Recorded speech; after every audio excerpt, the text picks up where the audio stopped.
Hey there and welcome to Cross Cultural. My name is Alex and I'm here today to react to a video titled The Tharoor Guide to Indian English. So let's dive in. I expect this is going to be very entertaining. I can't wait to hear what he's got to say. There are these Indian words which don't exist in any Indian language and don't exist in any other form of the English language, like brinjal. Right. So in the Western world, it's eggplant, right? And in India, there is no Indian language where it's called brinjal. It's called Bengan, it's called Vaidarinya in Malayalam, Begun in Bangla. Yeah. But you can't have anyone saying brinjal except in Indian English. Okay. You've introduced India to many words like Rodomont. So is he saying then that this is a word that's been invented and it only exists in Indian English? It doesn't exist in English and it doesn't exist in any Indian language? That's very interesting. I love it. Date and Farrago and hippopotamonstrous sesquipedaliophobia. So I'd like you to introduce us to one more of your favorite words. Well, you know, when a kid asked me that at a gathering in a school in Trivandrum, I told him the word that I would introduce him to was to read. And he'd come across his own words, and I wouldn't have to spoon feed him a word. Good advice. But there are lots of interesting words. As you know, yesterday I reminded the nation of a word called snollygoster, which is an 1845 American concoction, meaning a shrewd and unprincipled politician. I had produced it when one particular chief minister jumped ship and went and joined the party he'd campaigned against. And when something similar seemed to be happening overnight on the weekend, I dusted this out and said, latest usage today. So that's one word which I think at least a lot of people now seem to be familiar with in India. Another word that I've been fond of in the sense that I feel it could be used more often, especially in our politics, is defenestrate. Defenestrate means literally to throw out of the window. But it's meant to be used to simply mean to reject, to discard, to expel, all of those things. Interesting. And I love that word. I've been using it since my college days. And I'm surprised that it's not more widely used. So defenestrate. Defenestrate the political opportunists from our politics, for example, would be a good thing to do. Are there any other English? I wonder if that comes from the times when people used to empty their overnight pots out the window. If that's the kind of thing that you defenestrate. Maybe. That you've invented or would like to coin? No, I coined one or two in the Great Indian Novel.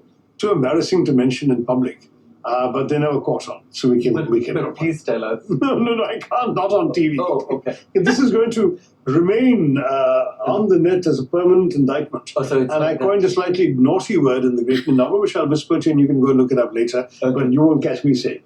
Okay. All right. But then I also coined a term which I wanted to see getting more popular, which is not really a new word particularly, but as Minister of State for External Affairs, I suggested in a couple of speeches that India was moving on beyond non-alignment to multi-alignment.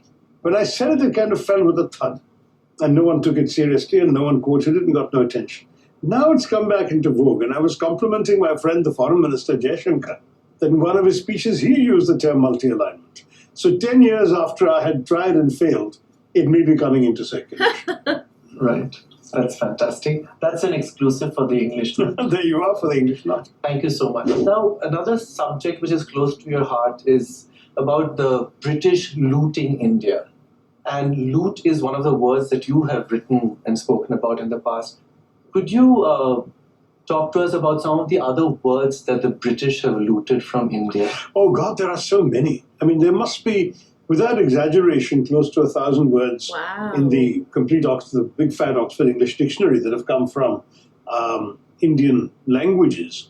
But some I wouldn't really count as English words because they're very obviously unchanged Indian words that they put in. Some, however, though very much current in English usage, and many English people don't realize it come from India, to the Indian ear are very obviously Indian, like jungle, bungalow, you know, things that guru, yoga. I mean, many people, oddly enough, in the Western world don't realize that these words have come from Indian languages. Really? But then there are the really surprising ones. People don't know that those, well, I mean, yoga and guru, surely that's obvious. Jungle kind of makes sense too. I guess that could have come from other places that were jungly, but yeah, but bungalow, I didn't realise that was from India. That's interesting. I'm curious to hear what else it's got to say now. Words that don't actually look or sound Indian the way the British pronounce them, which are actually derived from, and then of course mispronounced, Indian words. So one that I particularly was struck by when I discovered it about 10, 15 years ago was shampoo. What? Because shampoo Really? came from the British saying champo when they got their servants to wash their hair. Oh, wow. So press and knead and rub your hair is champo. Everything was an imperative. And then I'm going for a shampoo became I'm going for a shampoo. And that's how shampoo came into being. Wow. I believe a Bengali by the name of Sheikh Din Muhammad took it, and he actually set up an entire series of salons or spas Really? where he offered the shampoo, exactly. That Sheikh That's Din Muhammad from amazing. Bihar, actually, but Bihar was part of the Bengal presidency. That's I what like to take credit for everything. you should. You should. Wow. The other one was cash, which comes from Tamil. I mean, I had no idea that cash came from. I mean, I could guess that mulligatawny soup was actually mulligatawny, which simply means hot pepper water. Huh. That is very interesting because I think mulligatawny soup now is much more than hot pepper water. It's actually really delicious. The only one I've ever had was extremely delicious. I really enjoyed it. We seem to be on the subject of food again, but I digress. That's in Tamil. But that cash had come from a Tamil word was a discovery to me. So things like that. I think there are quite a few. Even Wikipedia has over 100. Wow. From various Indian languages. And if you go to a more serious sort of linguistic study, I'm sure you get several hundred. Right. Catamaran is another one. That's again from Tamil katta maram. In fact, katta is literally to cut and maram is wood. Right. So that's what a catamaran is from. And then, of course, if you want to look at kamarband, a very elegant English gentleman wearing something around his waist, it's actually kamarband, you see. Just as, by the way, this may surprise you, when you see pictures of these Mexican revolutionaries like Zapata with bandanas around their head, it comes from bandhana. Exactly. Wow. Yeah. And bangle comes from Bangli. Yes. Yeah. Bangles, I think you could guess, no? Yeah. Jungle, bangle, But, etc. okay, do you know the word for a type of clothing which is inspired by the neighborhood of Bombay called Dongri? No, I didn't know that. There is a neighborhood called Dongri. And that's the dungaree, I The suppose. Yeah? Dungarees are from Dongri. So there is an expression that is no fantastic. longer really current in English for a big commotion, confusion racket called a dulali. Ah, that's And a that great comes from word. Dulali. I believe Not to mention the japa, which is the Jodhpur, of course. Yeah. Doolally is a great word. I don't hear that used very often, but it is. That's a ripper. It's an absolute ripper. I'm going to start using that word more. Right. And indigo, the word indigo too comes from wow. the Greek word for India or Indian. You've also written about Indianisms like native place. Mhm. So what are some of your other favorites? Well, there's so many. Some of them they just slip into conversation quite routinely. My favorite for the longest time was pre-porn because I thought I'd invented it. But we air dash is another Indianism. Then the newspaper reports about police tracking down criminals always refer to history sheeters. There is a criminal with a long record of crimes. It's called a history sheeter. Where that comes from is all Indian English. Wow. Then there's, of course, the expressions, of which the most famous one is please adjust. Kindly adjust, actually. Not please adjust, kindly adjust. That is when a fifth person sits on a bench meant for two and says, kindly adjust. Then there's also the classic, we are like this only. So you can come up with a few of those. So after the US, India has the second highest number of English speakers. And with our birth rate, I think we're soon going to have the highest number of English speakers. But the US has an immigration rate. So they've already reached, I think, over 300 million. Okay. Whereas our census severely undercounts us. Yeah. So we may find it difficult to have bragging rights over the actual numbers. Right. Because, for example, in the Indian census, I'm not considered an English speaker. What? Since the census only asks me what's my mother tongue. It's Malayalam, so I'm not listed. at least the year that I did the census, there was no supplementary question saying what other languages do you know. That's So interesting. they've underestimated the number. Seriously underestimated. In fact, I think the official census claim is 2% speak English, Right. which is a massive undertaking. Huge. So I would say the reality is somewhere between 10 and 20%, with varying degrees of competence and fluency of the Indian population. Now, if we take that number, then you're looking at about 260 million, which is still lower than America. So, but I think that with our birth rate, we are going to, exceed. All right, good for you and your faith in our birth rate. So, because that brings me to the next question, which I want to ask you. With the growing number of English speakers in India and with our growing influence in the world, do you think that passengers on the London Underground wearing cashmere sweaters will ask other passengers to kindly adjust? Will New Yorkers ask their meetings to be preponed? And will tanned Torontonians describe their complexion as wheatish? Wheatish. Oh, that's a good one. Do you think that these words will find their way into the rest of the world? No, actually, no. I'll tell you what. One of the strengths as well of English is the fact that there are so many regional variants. That, there's a very distinctive Australian English, Yes. which even New Zealanders can tell apart from a New Zealander's English, so we probably can't. And there are real distinctions between the English spoken around London and the English spoken around Yorkshire, let alone Scotland or Ireland.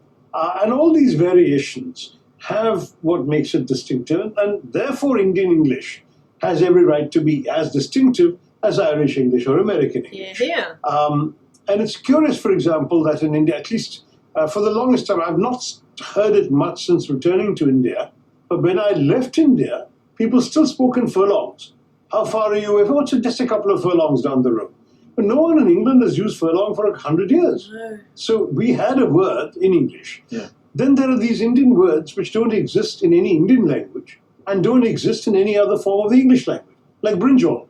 Right. So in the Western world, it's eggplant, right? And in India, there is no Indian language where it's called brinjal. It's called Bengan, it's called Vaidarinya in Malayalam, Begun in Bangla. Yeah. But you can't have anyone saying brinjal except in Indian English. Right. So where did it come from? I haven't looked it up. But the fact is, it's an Indian English word that only exists in Indian English. Curious.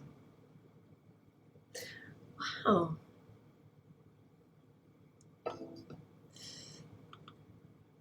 just going to shrink that out of the way. That was really, really interesting. I wonder how some of those words even came about. I mean, I suppose it's somewhere invented as a way to describe something.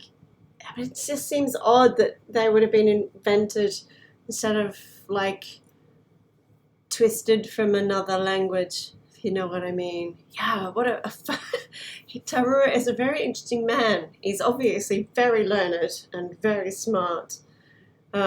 He's got a lot of really interesting things to say. Doolally. Don't forget Doolally, and I wholeheartedly agree with him about the whole Australia New Zealander thing. We can definitely tell one another apart, but I think it's very difficult for people in other parts of the world to pick an Australian over a New Zealand accent. There are some very subtle differences, like an Aussie would say fridge, but a New Zealander would say frudge. So they kind of tend to flatten their vowels more than Australians do. Yeah. So, very interesting topic. I really enjoyed that video. I hope you did too. And if you did, please do hit the like button. Remember to subscribe to Cross Cultural because there's a lot more reaction videos here and more coming all the time. And of course, please share with your friends. Thank you so much for watching, and we'll see you again soon. Take care. Bye for now.